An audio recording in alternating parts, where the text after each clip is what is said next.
aos nossos mentores da casa, doutor Bezerra de Menezes, a nossa Mãe Maria Santíssima, e a todos os trabalhadores da luz, para passar a palavra ao nosso irmão Ivan, que fará a leitura e a explanação do nosso Evangelho da noite de hoje. Seja bem-vindo, meu irmão. Obrigado, querida. Boa noite a todos. Os que eu cumprimentei anteriormente, boa noite novamente. E os que chegaram num segundo momento, boa noite a todos também. Que Jesus nos abençoe imensamente e que seus anjos possam adentrar os nossos lares e fortalecer em boas energias de paz, de amor, de humanidade, de fraternidade e com muita saúde a todos. Bem, meus irmãos, nós hoje estamos no capítulo 5, Bem-aventurados os aflitos, e eu vou começar com a citação do Evangelho que cita Mateus e Lucas 2 vezes. Bem-aventurados os que choram, os que têm fome e sede de justiça, que sofrem perseguição por amor à justiça, que são pobres e os que têm fome, porque serão consolados, porque serão saciados, porque deles é o reino dos céus, que serão felizes, pois irão rir. Então, tanto Lucas quanto Mateus passaram por esse momento ouvindo diretamente as palavras de Jesus e tem aqui os seus apontamentos. E aqui ele nos diz ainda, mais uma vez, que o homem que sofre assemelha-se àquele que deve uma imensa quantia e seu credor lhe diz: se você me pagar hoje mesmo a 100ª parte do que me deve, vou dar-lhe a quitação de toda a dívida e estará livre. Caso contrário, vou cobrar até que você pague o último centavo. Qual o devedor que não ficaria feliz em pagar somente a 100ª parte do que deve, mesmo sabendo que vai passar por privações? Ao invés de reclamar do seu credor, não lhe agradeceria? Esse, pois, é o sentido das palavras bem-aventurados os aflitos, pois serão consolados. Descrevendo que todos nós, quando estamos passando por essa fase de sofrimento, né, é que estamos fazendo um ajustamento, né, fazendo um ajuste com a lei divina, porque em algum momento nós agredimos essa lei divina, e a lei de causa e efeito faz com que, num determinado momento, todo o mal que causamos retorne para nós. Uma maneira que a gente vai viver de repor, né, passar pela experiência do mal que causamos e de procurar, nessas diversas oportunidades que nos são concedidas, reparar o mal que causamos àquele a quem causamos o mal. Ou se, na impossibilidade que muitas vezes de se fazer a reposição diretamente àqueles a quem nós prejudicamos em algum momento, nos é dada a oportunidade, então, de fazer a caridade, né? Que a caridade, ela acalma, ela contrapõe, ela recupera aquele que causou os males, pois Deus está sempre observando as nossas boas ações. Então, quando nós estamos em sofrimento, não porque Deus está nos castigando, mas a própria lei de causa e efeito faz com que nós tenhamos que, em algum momento, repor, fazer, vibrar de maneira positiva para repor todo o mal que causamos. Vou repetir mais uma vez aqui, meus irmãos, que nós estamos exatamente debaixo da rota dos aviões, tá certo? É possível que em algum momento apareça algum barulho estranho. Então, hoje nós vamos tratar mais exatamente do item 14 ao 17, que fala do suicídio e da loucura. E diz o seguinte: encarar a vida terrena com calma, resignação e fé no futuro dá ao espírito uma serenidade que é a melhor defesa contra a loucura e o suicídio. A maior parte dos casos de loucura se deve às perturbações produzidas pelas contrariedades da vida que o homem se julga sem forças para suportar. Então, o Espiritismo nos ensina que devemos enfrentar com calma essas contrariedades, tratando-as como acontecimentos passageiros, pois a vida continua e os nossos sofrimentos não são eternos. O desespero e a perturbação que às vezes se abatem sobre nós, ficam muito atenuados quando possuímos esse conhecimento espiritual. Então a gente observa que esses que estão passando por tremendas perturbações, pelos mais diversos motivos, muitos deles exatamente pela falta de conhecimento, de que o espírito nunca morre, né? Quando se sente desesperado, imaginando que não há uma saída para resolver os seus problemas, então comete esse ato muito perigoso para o espírito. Por quê? Nós fomos criados a partir de um momento por Deus. E no momento em que Deus nos criou, nós jamais morreremos como espírito. Nós passaremos, já passamos, estamos passando e vamos passar por muitas mais experiências de reencarnar e desencarnar nessa luta em busca do conhecimento, daquela verdade que nos libertará, como diz, acho que é João. Conheça a verdade e a verdade vos libertará. Então, quando nós estamos passando por dificuldades, passando por determinados sofrimentos, se nós não tivermos esse conhecimento de que a alma permanece viva após o desencarne, então a gente simplesmente tenta acabar com o sofrimento de uma maneira, mas não se acaba. O problema é exatamente esse, porque continuamos vivos na vida espiritual, e o que pode nos acontecer na vida espiritual é de entrarmos num sofrimento muito maior, não só pelas próprias energias negativas que esse caso nos traz e nos atrai para os ambientes de sofrimento, né? Ainda, além de tudo isso, causa, como eu diria aqui, uma surpresa, porque o espírito imagina que tudo ia se acabar e, no entanto, ele continua numa situação muito pior. Antes de pegar aqui, eu dei uma leitura aqui do nosso texto de hoje, e eu me lembrei do caso do nosso irmão André Luiz, que não foi um suicida consciente, né? Existem esses dois tipos de suicídio. Então, existe o suicídio consciente, é aquele em que o elemento dá fim à sua própria vida, de uma maneira rápida, né? Várias maneiras aí, eu não quero nem citar. E existe o suicídio inconsciente, que é aquele que é levado pelos vícios, principalmente, pela bebida, pelas drogas, né? Então, nós recebemos um corpo que ele é a ferramenta para a nossa evolução. E quando nós colocamos esse nosso veículo para a nossa evolução em perigo, em situação que antecipa o momento do nosso retorno ao plano espiritual, isso nos traz um problema espiritual grandíssimo.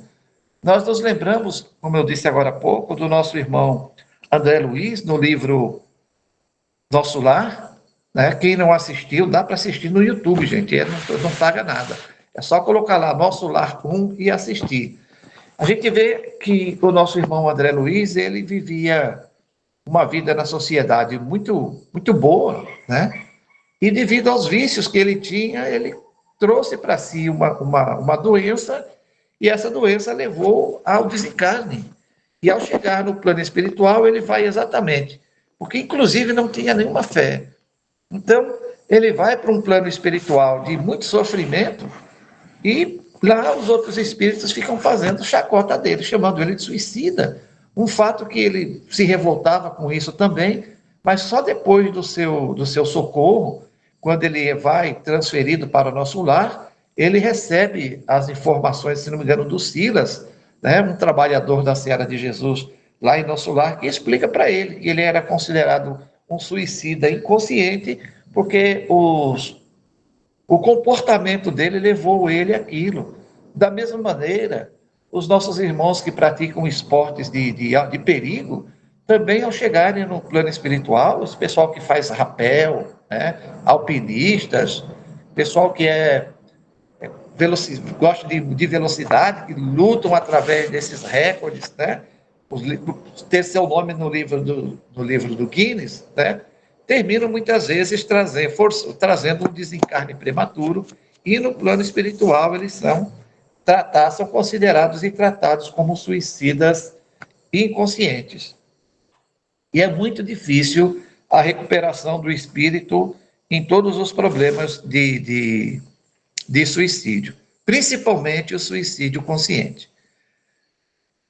Diz Kardec que todos os suicídios têm como causa principal um descontentamento. Os casos de embriaguez e loucura são considerados como exceção e podem ser classificados, então, como suicidas inconscientes.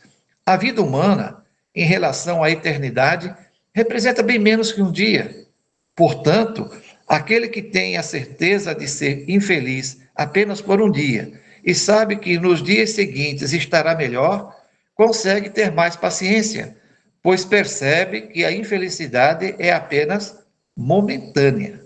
O homem que só se desespera quando pensa que seus sofrimentos não terão fim.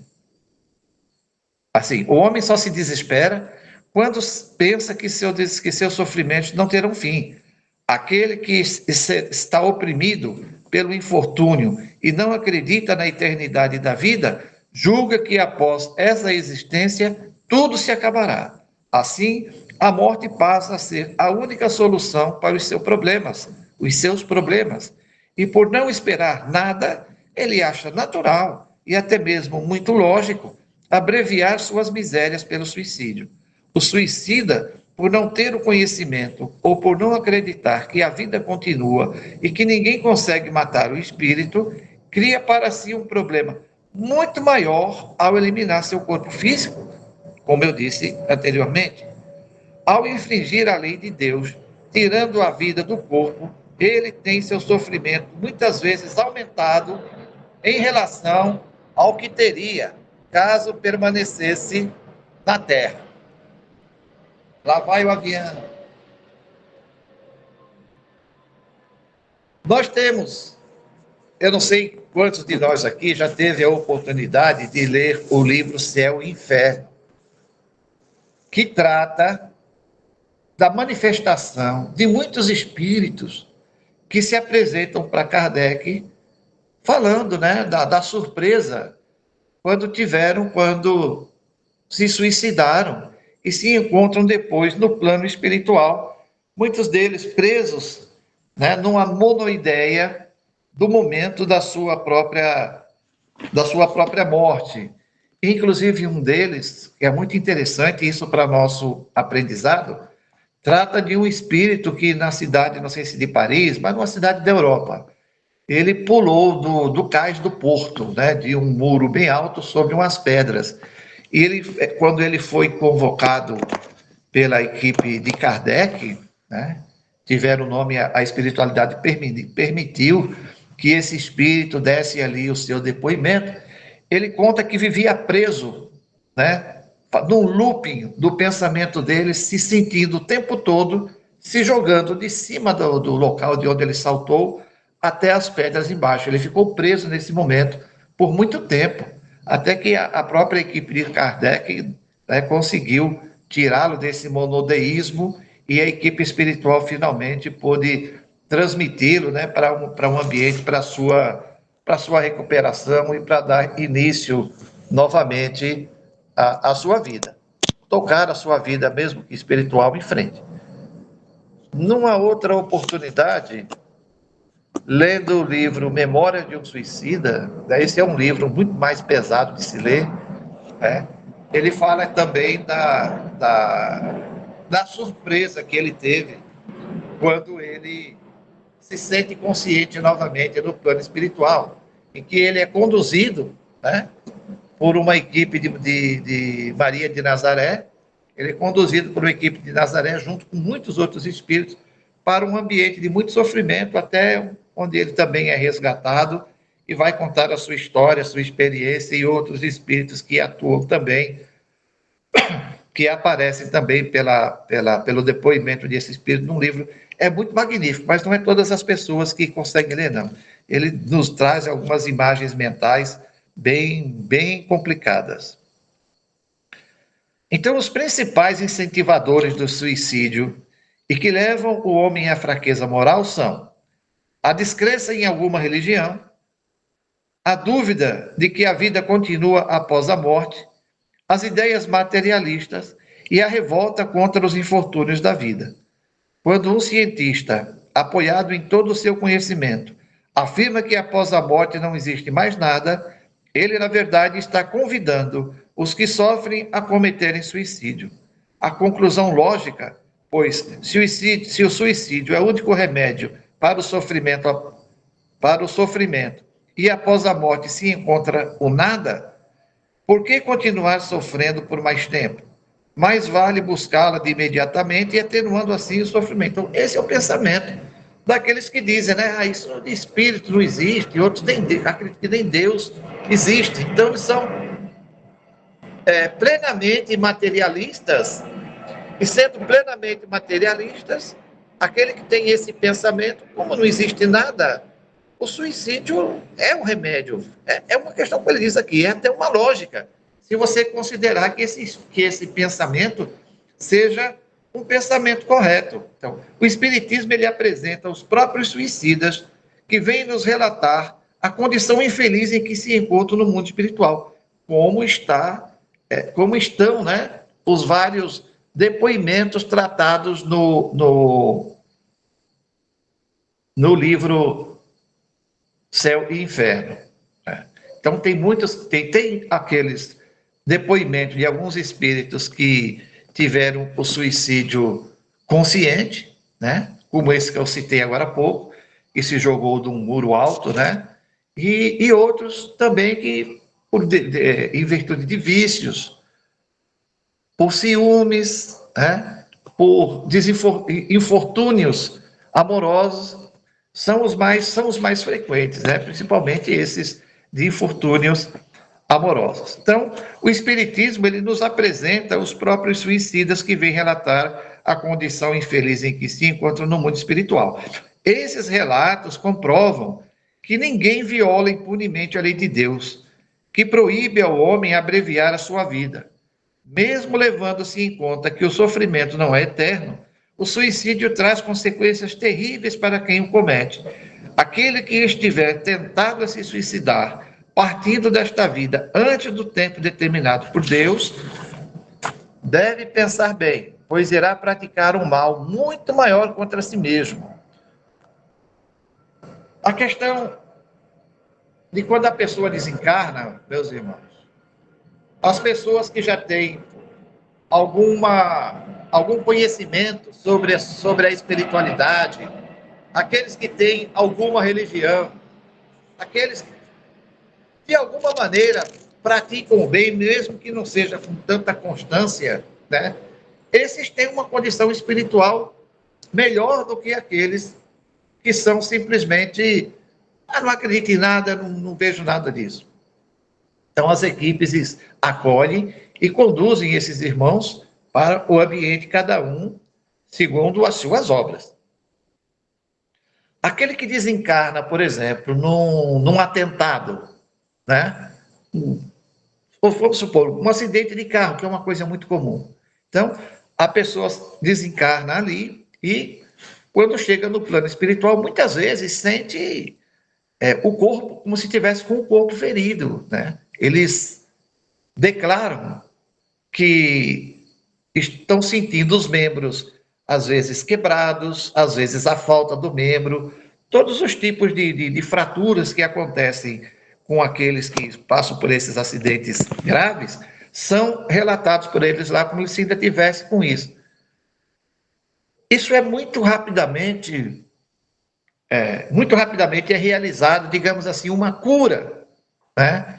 Porque o perispírito não sofre essas questões. Então, eles são rapidamente auxiliados através de um tratamento, através de energias, né? Dos fluidos, dos médiuns encarnados, mais os fluidos dos irmãos do plano espiritual, é recomposto ali, muitas vezes no momento. A gente vê muito isso durante as nossas experiências do... Ah, meu Deus, hoje está difícil. Dos aviões aqui estão me atrapalhando até o raciocínio. Durante o nosso socorro, né? Que o pessoal chama do dia da higienização da casa, o dia do diálogo fraterno, até que enfim veio a memória. Então a gente já teve a oportunidade de conversar com muitos irmãos que estão, né, acidentados de moto, de veículos, de vários tipos de coisa.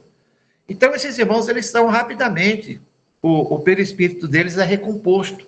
Eles ficam, inclusive, admiradíssimos, né? Nossa, isso é um milagre? Como é que isso aconteceu?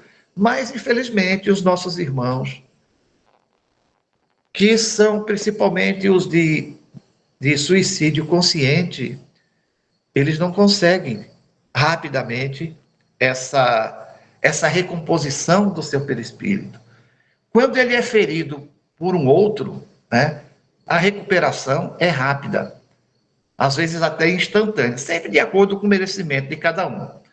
Aqueles que desencarnam infligindo no próprio corpo a condição da impossibilidade do espírito dar continuidade, né? O suicídio que ele promove, que ele causa em si mesmo, aprofunda no corpo espiritual de maneira muito grave.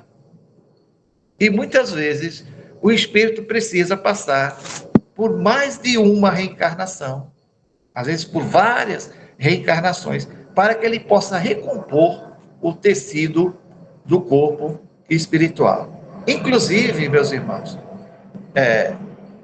às vezes, em alguns casos, né, algumas gestações são necessárias e muitas vezes as mães passam pelo acontecimento do aborto, acho que é voluntário, né, que é contra a vontade dela. Simplesmente ela perde o bebê. Muitos desses corpos aí, eles estão tão feridos que eles não têm continuidade de completar o ciclo da gestação. Então, muitas vezes, são até mães que, olha como a justiça de Deus se completa em todas as ocasiões. Muitas mães que malbarataram o cuidado com os filhos, né? Elas vêm numa encarnação, querem ter filhos e não conseguem. Então, elas sentem a dor dessa perda, né? De perder o filho que elas não cuidaram no passado. Não cuidou, não estava nem aí, perdeu, né? Foi irresponsável. Então, não é que, como Jesus disse, até aquilo que pensa que tem lhe será tirado? Então, Deus, na sua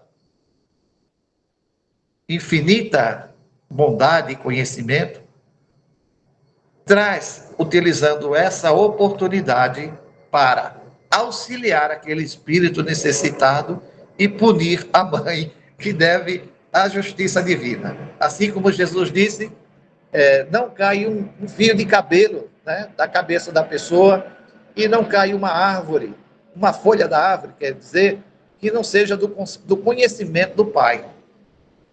Tudo que acontece é do conhecimento do Pai. E utiliza, então, essas oportunidades como que se fosse, não é que é uma punição, mas é uma justiça. É a justiça. É como os nossos filhos. Se a gente dá um brinquedo para o filho, ele quebra um, quebra dois, quebra três, a gente vai continuar comprando brinquedo o tempo todo? Não. A gente retira o brinquedo dele, não é verdade? Para que ele não... Então, através do que fosse ali uma punição, né? Ele não aprender a valorizar o que recebe. Assim como nós temos que aprender a valorizar, através do conhecimento, o nosso corpo. É por isso que em muitas oportunidades nós vemos Emmanuel citar o corpo como é o santuário do espírito.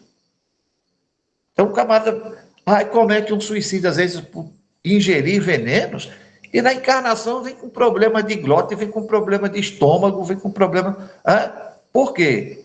Porque prejudicou a si próprio, causou um mal tão grande que não deu tempo ainda do espírito se recompor. Isso ele pode ir se recompondo aos poucos no plano espiritual, mas para encarnar, ele precisa muitas vezes passar por mais de uma gestação, porque o útero materno, ele é, sei lá, multi abençoado, né? por trazer essa condição, veja só, de recompor, né, algo que Deus já tinha criado, né, pela sua bênção, permite dessa maneira que a forma de refazer o perispírito, não é que vai ferir o espírito, é o perispírito, né? É o seu veículo de manifestação que está defeituoso. Então, vai lá para a fábrica, para a forma lá do útero materno, até que se forme de novo e venha na condição de cumprir finalmente uma missão que seja positiva para o seu aprimoramento. E todas as nossas encarnações são para o nosso aprimoramento. Por isso, nós estamos ainda aqui, nesse nível de provas, do mundo de provas e expiações, porque nós temos muito ainda que aprender, ou muito que expiar. Então, ele diz o seguinte, né? O suicida precisará de várias encarnações para reparar o dano que causará ao seu perispírito. O espírita tem vários motivos para se opor à ideia do suicídio.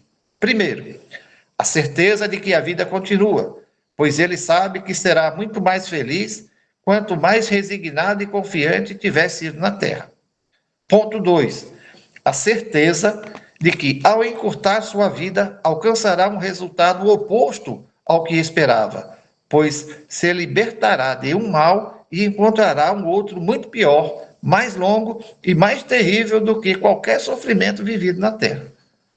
Terceiro, o espírita sabe o quanto se engana aquele que pensa que, ao se matar, chegará mais rápido ao céu, encontrando lá as pessoas a quem amava. Até nisso daí ele se dá muito mal, porque ele não consegue, né, ver-me se suicidar para reencontrar com meu esposo, com a minha esposa, com o meu namorado, com a minha namorada. Aí perde essa condição. Não lhe é permitido. A maioria desses espíritos que se suicidam, o relato deles é de estarem, claro que depois do socorro, muito bem acompanhados, mas nunca conseguem exatamente a oportunidade de encontrarem aqueles a que eles, através de um pensamento obtuso, né, tresloucado, cometeu esse mal contra si mesmo. A gente vê no próprio caso de André Luiz também. Ele vive pedindo, né, logo que ele